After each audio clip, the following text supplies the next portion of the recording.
Assalamualaikum warahmatullahi wabarakatuh. Salam sejahtera bagi kita semua.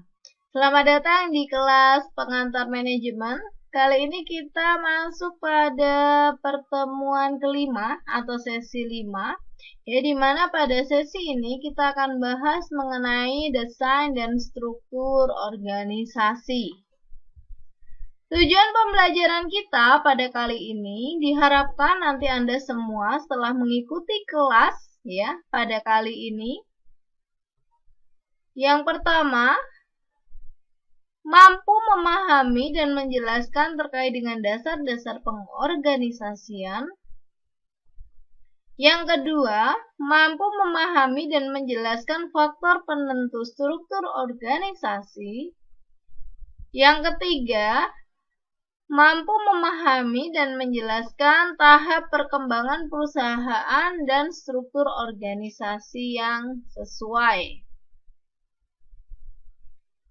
Selanjutnya kita masuk ke pembahasan yang pertama, yaitu terkait dengan aktivitas dalam proses manajemen. Proses manajemen secara keseluruhan mencakup beberapa jenis aktivitas krusial yang berorientasi pada tindakan untuk mengimplementasikan strategi, yaitu pengorganisasian, penyusunan staf, pengarahan, dan pengawasan. Sebelum rencana-rencana yang telah dibuat dibawa kepada kinerja yang sesungguhnya, manajemen puncak harus memastikan bahwa perusahaan telah diorganisasi dengan baik. Program pendapatan staf memadai dan kegiatan diarahkan kepada hasil-hasil yang diinginkan. Nah, jadi sebelum perusahaan melaksanakan rencana-rencananya ya atau menjalankan rencana-rencana yang sudah ditetapkan sebelumnya atau yang sudah disusun sebelumnya, yang perlu dilakukan oleh manajemen puncak adalah memastikan bahwa pengorganisasian di dalam perusahaan tersebut telah dilakukan dengan baik atau telah dilaksanakan dengan baik. Nah, selanjutnya kita masuk ke dasar-dasar pengorganisasian. Penetapan struktur organisasi merupakan hal utama dalam pengorganisasian. Berbagai aktivitas dan sumber daya manusia yang tersedia dalam sebuah organisasi agar semua pekerjaan dapat dilaksanakan dengan baik. Struktur organisasi sendiri adalah suatu susunan dan hubungan antara tiap bagian secara posisi yang ada pada perusahaan dalam menjalin kegiatan operasional untuk mencapai tujuan. Struktur organisasi adalah bagaimana pekerjaan dibagi, dikelompokkan, dan diorganisasikan secara formal. Terdapat dua bentuk struktur organisasi. Yang pertama adalah struktur mekanistik. Yang kedua adalah struktur organik. Nah, ini kita akan bahas satu-satu terkait dengan struktur organisasi. Yang pertama yang akan kita bahas adalah struktur mekanistik. Struktur mekanistik menekankan pada sentralisasi dalam pengambilan keputusan, prosedur, dan birokrasi. Struktur ini akan cocok pada organisasi yang beroperasi pada lingkungan yang relatif lebih pasti dan cenderung stabil ya. Berarti ini terpusat ya. Karena untuk struktur mekanistik tadi dia menekankan pada sentralisasi. Nah, contohnya di sini perusahaan kereta api Norfolk memiliki struktur organisasi mekanistik karena didukung oleh pengoperasian jalur kereta api yang efisien dan efektif serta pemerintah mengatur dengan ketat perkembangan industri kereta api tersebut ya. Jadi lingkungannya ini relatif sudah pasti ya dan cenderung stabil Karena apa? Karena didukung oleh pemerintahnya sendiri ya, di mana pemerintah mengatur dengan ketat perkembangan industri kereta api di kereta api Norfolk. Selanjutnya kita masuk pada struktur organik. Struktur organik di sini merupakan struktur organisasi yang lebih longgar ya, dengan lebih banyak hubungan yang bersifat horizontal dan lebih sedikit tingkatan manajer. Nah, merupakan bentuk struktur organisasi yang paling cocok dengan organisasi yang beroperasi di lingkungan dinamis, tidak pasti, dan labil. Ya, jadi bedanya dengan mekanistik tadi, kalau mekanistik tadi dia cenderung terpusat ya. Jadi kalau digambarkan dia ke atas ya, meruncing ke atas. Nah, sedangkan untuk struktur organistik ya, dia cenderung lebih horizontal ya, di mana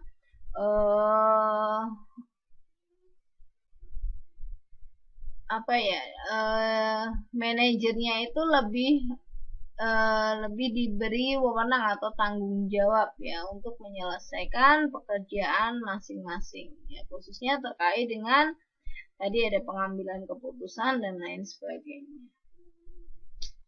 Nah, sini dicontohkan pada General Motor menjadi lebih organik dalam upaya beradaptasi dengan perubahan lingkungan bisnis yang cepat dan tidak pasti ya, terkait dengan mobil ya atau otomotif, di mana perkembangannya sangat cepat dan dikatakan tidak pasti. General Motor membangun divisi baru yaitu proyek Saturn yang lengkap dengan keterlibatan dari pihak manajemen yang lebih banyak. Saturn dibentuk untuk bersaing dengan mobil-mobil yang dibuat oleh perusahaan otomotif Jepang.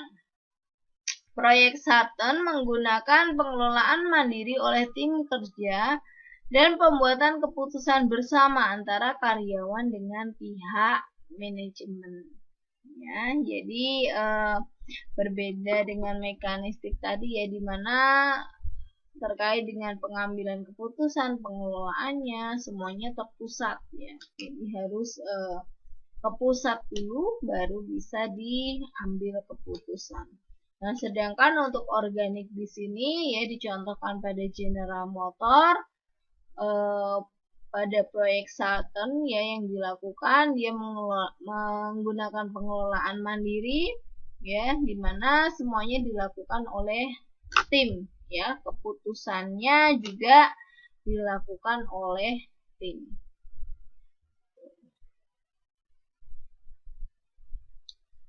Nah, selanjutnya kita masuk ke pembahasan terkait dengan struktur mengikuti strategi.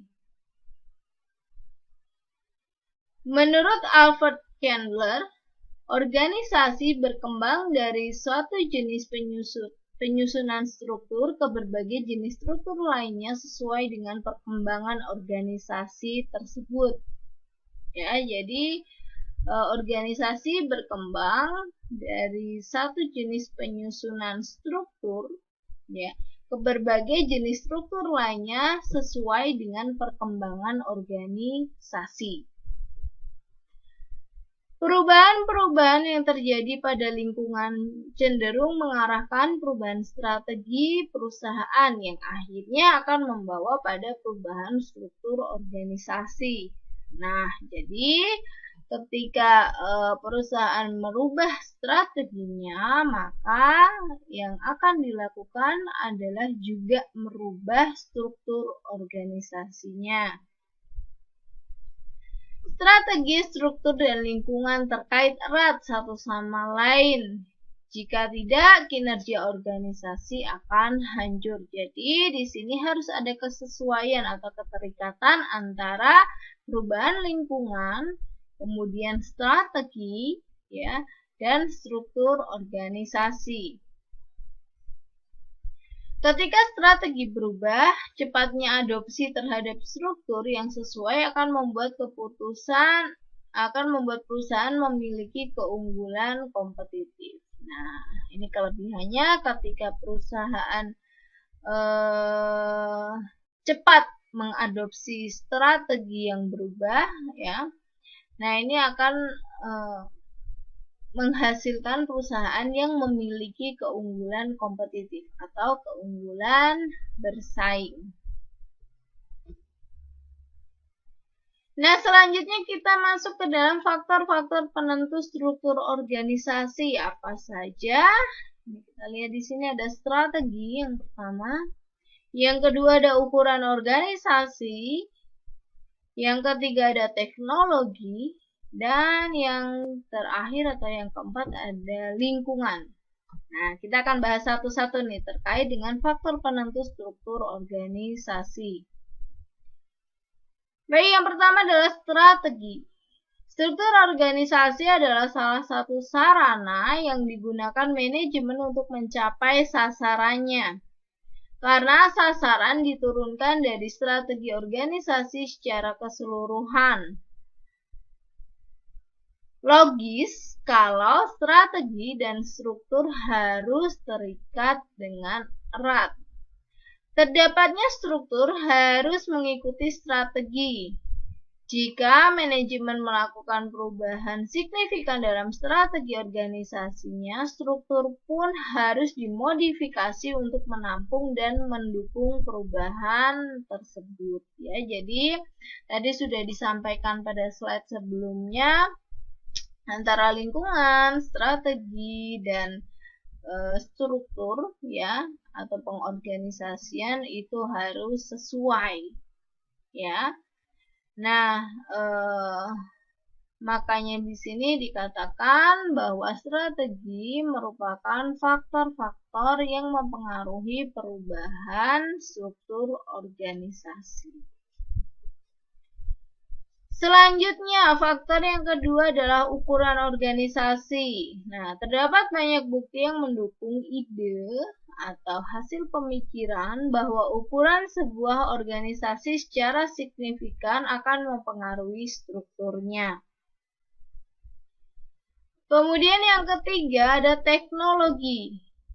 Istilah teknologi mengacu pada cara sebuah organisasi mengubah input menjadi output. Setiap organisasi paling tidak memiliki satu teknologi untuk mengubah sumber daya finansial, SDM, dan sumber daya fisik menjadi suatu produk atau jasa. Nah, teknologi sendiri ini juga menjadi faktor yang berpengaruh terhadap perubahan struktur organisasi. Selanjutnya, faktor yang terakhir, ya, atau faktor yang keempat di sini adalah lingkungan. Lingkungan terbentuk dari lembaga atau kekuatan-kekuatan di luar organisasi yang berpotensi mempengaruhi kinerja organisasi. Kekuatan-kekuatan ini biasanya meliputi pemasok, pelanggan, pesaing, peraturan pemerintah, kelompok, dan sebagainya. Ya, jadi ini merupakan pihak-pihak yang berada di luar perusahaan tapi mempunyai dampak atau mempunyai pengaruh terhadap perusahaan. Nah, struktur organisasi dipengaruhi oleh lingkungan karena lingkungan selalu berubah. Nah, ini ya tadi yang juga sudah disampaikan di awal bahwa ketika lingkungan berubah, ya, perusahaan harus merubah strateginya menyesuaikan dengan lingkungan yang ada atau kondisi lingkungan yang saat ini terjadi. Nah, ketika strategi berubah, otomatis struktur organisasi juga ikut berubah. Baik, selanjutnya kita masuk ke tahap perkembangan perusahaan dan struktur organisasi yang sesuai. Nah, ini tadi ya sudah disampaikan juga ya di slide sebelumnya bahwa struktur organisasi itu akan mengikuti perkembangan perusahaannya. ya, atau mengikuti perkembangan perusahaan. Nah, di sini untuk tahapannya, ya, tahap pertama adalah struktur sederhana. Tahap yang kedua ada struktur fungsional, dan tahap yang ketiga ada struktur divisional.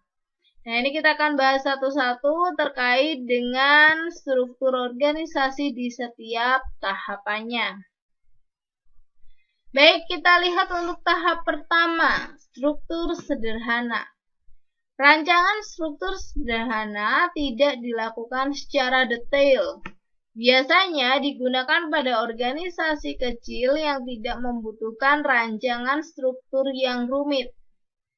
Karena jumlah orangnya tidak banyak dan pembagian tugas cukup sederhana. Pengelola organisasi dapat membuat struktur hubungan yang bersifat langsung atau disebut sebagai struktur sederhana atau simple structure. Nah, ini contohnya ya untuk struktur sederhana. Kita lihat di sini pemilik atau pengelola ya atau owner. Nah, ini langsung membawahi manajer-manajer ya atau para manajer, ada manajer 1, 2 dan 3 sesuai dengan kebutuhan perusahaan. Ini merupakan contoh untuk struktur sederhana.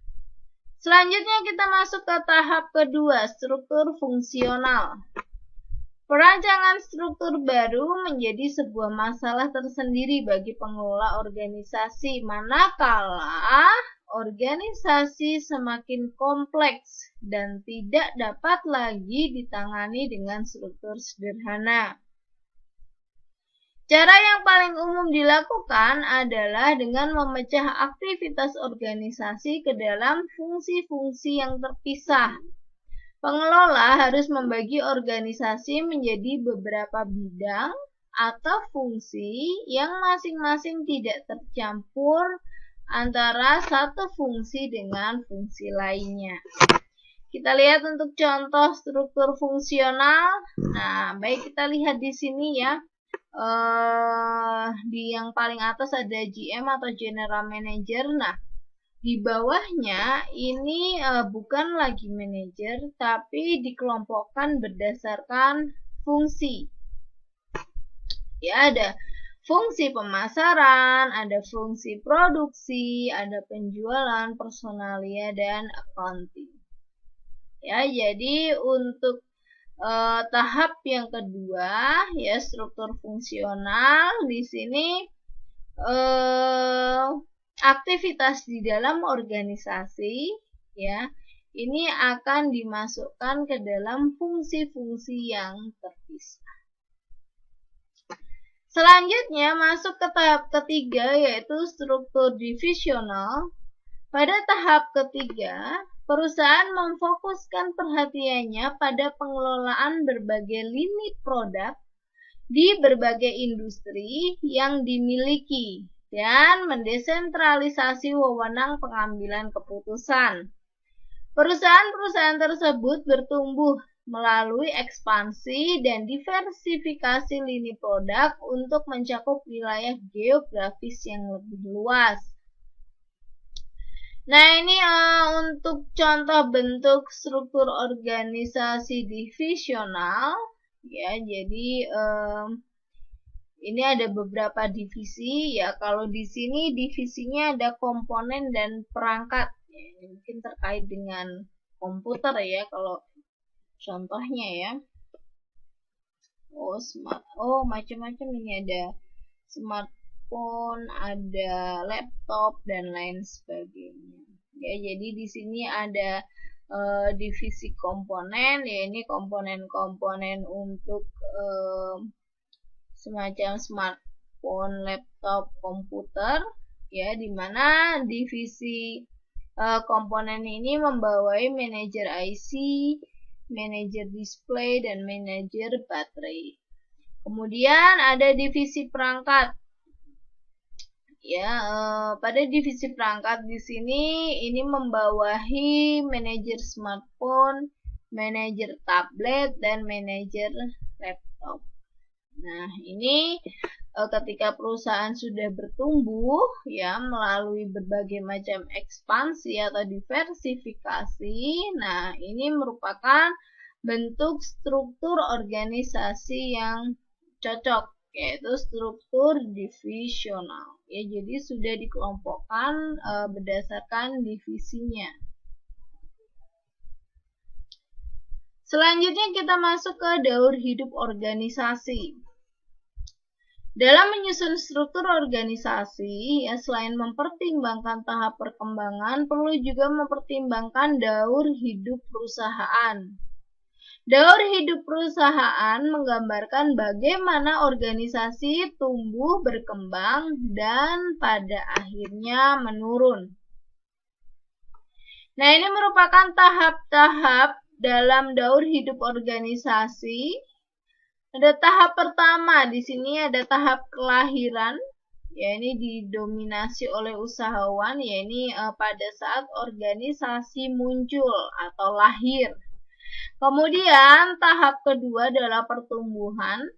Nah, ini mulai menekankan manajemen fungsional ya. Jadi aktivitas yang ada di dalam organisasi ini mulai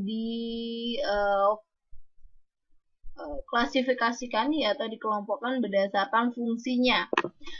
Kemudian di tahap ketiga ada tahap kedewasaan, ya ini dilakukan desentralisasi pada pusat laba atau investasi. Kemudian di tahap 4, nah ini mulai mengalami tahap kemunduran. Ya, ini yang bisa dilakukan adalah dengan melakukan pemecahan struktural. Dan yang tahap terakhir atau tahap kelima yaitu kematian. Nah, di sini yang dapat dilakukan oleh perusahaan adalah melakukan perombakan struktur. Ya, karena pada tahap kelima ini sudah tidak dapat dilanjutkan lagi ya dengan struktur yang ada. Ya, jadi yang bisa dilakukan adalah dengan melakukan perombakan struktur. Struktur, budaya, dan proses operasi yang menua dapat menghambat strategi yang dilaksanakan dengan baik, sehingga perusahaan bergerak ke arah kemunduran. Jadi harus diperhatikan ya, bahwa struktur, budaya, dan proses operasi itu harus selalu diperbaharui. Ya, karena ketika struktur budaya dan proses operasi yang ada di perusahaan dibiarkan menua ya atau tidak mengikuti dengan kondisi lingkungan yang ada, maka di sini akan menghambat strategi yang seharusnya dapat dilaksanakan dengan baik. Selanjutnya kita masuk pada struktur lanjutan.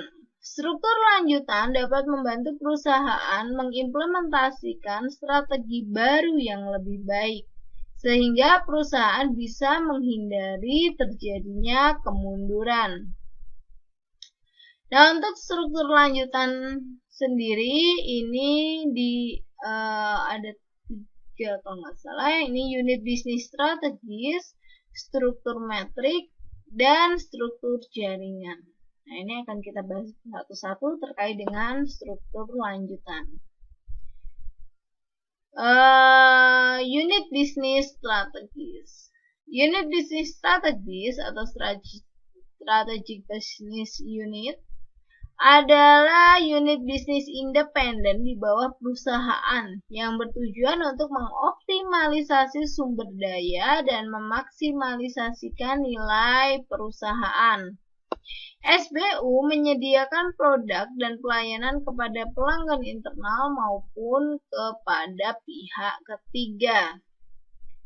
Nah, contohnya di sini pada Garuda Indonesia ya, Garuda Indonesia memiliki SBU atau Strategic Business Unit.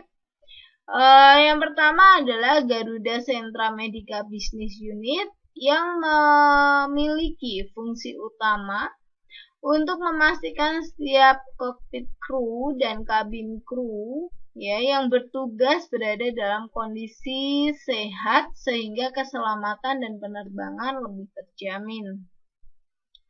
Kemudian ada lagi ya, masih di bawah Garuda Indonesia ada Garuda Cargo Business Unit. Ya, ini melayani jasa transportasi udara dengan menggunakan pesawat-pesawat yang dimiliki oleh Garuda Indonesia. Bersama dengan mitra-mitra, yakni agen SBU Kargo mengirimkan barang untuk wilayah domestik dan internasional. Nah, ini merupakan strategi lanjutan yang dilakukan oleh Garuda Indonesia ya, dengan mengembangkan ke dalam dua strategic business unit, yaitu Garuda Sentra Medica dan Garuda Cargo Business. Baik, selanjutnya kita masuk kepada struktur metrik. Struktur metrik adalah sebuah struktur yang menciptakan garis wewenang ganda dan menggabungkan departementalisasi fungsional dan produk. Struktur organisasi matrik ini sering juga disebut dengan struktur organisasi proyek, karena karyawan yang berada di unit kerja fungsional juga harus mengerjakan kegiatan atau tugas-tugas proyek organisasi yang ditugaskan. Nah, ini contohnya untuk struktur matrik ya. Jadi di sini kita lihat ya, ini ada fungsional divisi, di sini juga ada project manager. Ya, jadi di sini ini akan mengerjakan atau pihak karyawan yang berada di fungsional division manager ini juga akan mengerjakan proyek-proyek organisasi yang ditugaskan di divisi tersebut. Baik, yang terakhir kita masuk ke struktur jaringan. Sebuah perusahaan yang diorganisir dalam bentuk struktur jaringan disebut sebagai virtual elimination terhadap fungsi-fungsi bisnis in-house. Fungsi-fungsi organisasi bisnis tidak lagi terpusat pada satu gedung atau satu wilayah geografi, melainkan tersebar di seluruh wilayah penjuru dunia. Struktur organisasi jaringan memberikan peningkatan fleksibilitas dan kemampuan beradaptasi dalam menangani perubahan teknologi yang sangat cepat dan pergeseran bentuk-bentuk persaingan dan perdagangan internasional. Struktur organisasi jaringan juga memungkinkan perusahaan untuk berkonsentrasi pada kemampuan khususnya, sementara itu organisasi memperoleh efisiensi dan perusahaan lainnya yang juga sedang mengkonsentrasikan usahanya pada bidang keahliannya. Nah, jadi untuk struktur jaringan ini ya tadi dikatakan disebut sebagai virtual elimination terhadap fungsi bisnis in-house ya. Bisnis in-house itu artinya bisnis tersebut ya dari mulai pengolahan sampai dengan barang jadi itu ada di dalam satu gedung atau satu ruangan. Nah, pada struktur jaringan itu dia akan menghapus atau mengeliminir ya fungsi-fungsi bisnis in-house ini. Ya, jadi bisnisnya itu akan tersebar di seluruh penjuru dunia, tapi dengan memperhatikan kemampuan khusus partnernya nanti atau mitranya, ya. Dan si industri tersebut juga akan fokus pada kemampuan khususnya. Mungkin akan lebih jelas ketika kita bahas mengenai contoh ya. Baik, terkait dengan struktur jaringan, nah ini gambarnya ya untuk struktur jaringan. Kita lihat di sini, ini ada kantor pusatnya. Ini ya, ini kantor pusatnya. Nah, kemudian dia buat jaringan untuk pemasoknya, ya, penyalurnya, agen promosinya, manufakturnya atau produksinya, ya, jadi produksinya tidak dilakukan sendiri oleh perusahaan tersebut. Kemudian desainnya, ya, juga dilakukan oleh perusahaan lain yang ahli di bidangnya, dan packagingnya juga tidak dilakukan oleh perusahaan itu sendiri. Ya, jadi packagingnya juga dilakukan oleh perusahaan lain yang memang memiliki keahlian di bidang pengemasan. Ya, jadi perusahaan ini atau perusahaan inti ini dia bekerja sama, ya, atau mencari mitra perusahaan-perusahaan yang ahli di bidangnya untuk mengerjakan produk yang dihasilkan oleh si perusahaan inti ini tadi. Contohnya perusahaan Nike yang mengadakan kontrak dengan perusahaan manufaktur di berbagai penjuru dunia untuk produk Nike. Ya, jadi untuk Nike dia fokusnya di R&D-nya, ya, atau research and development-nya. Jadi untuk produksinya, ya, dia menyebar, ya, produksinya menyebar di seluruh penjuru dunia. Kemudian ada Benetton, ya, yang melakukan subkontrak hampir 95% dari keseluruhan aktivitasnya dalam hal pemanufakturan, distribusi, dan penjualan. Ya, jadi untuk Benetton sendiri ini parfum, ya. Nah, dia melakukan subkontrak, ya, atau bekerja sama, ya, dengan perusahaan terkait dengan pemanufakturan, distribusi, dan penjualan. Ya, jadi Benetton sendiri ini tidak melakukan hal-hal tersebut, ya, atau terkait dengan pemanufakturan, distribusi, atau penjualan dia tidak melakukan, ya, karena di sini dikatakan hampir 95% itu diserahkan kepada perusahaan yang bekerja sama dengan Benetton. Itu kurang lebih gambaran untuk struktur jaringan. Baik, demikian untuk pemaparan materi terkait dengan desain dan struktur organisasi. Perkuliahan pengantar manajemen sesi 5 atau pertemuan 5 terkait dengan desain dan struktur organisasi selesai. Terima kasih banyak partisipasinya. Terima kasih untuk yang sudah melihat video pengajaran kali ini. Baik, perkuliahan pada kali ini saya akhiri. Terima kasih banyak. Wassalamualaikum warahmatullahi wabarakatuh.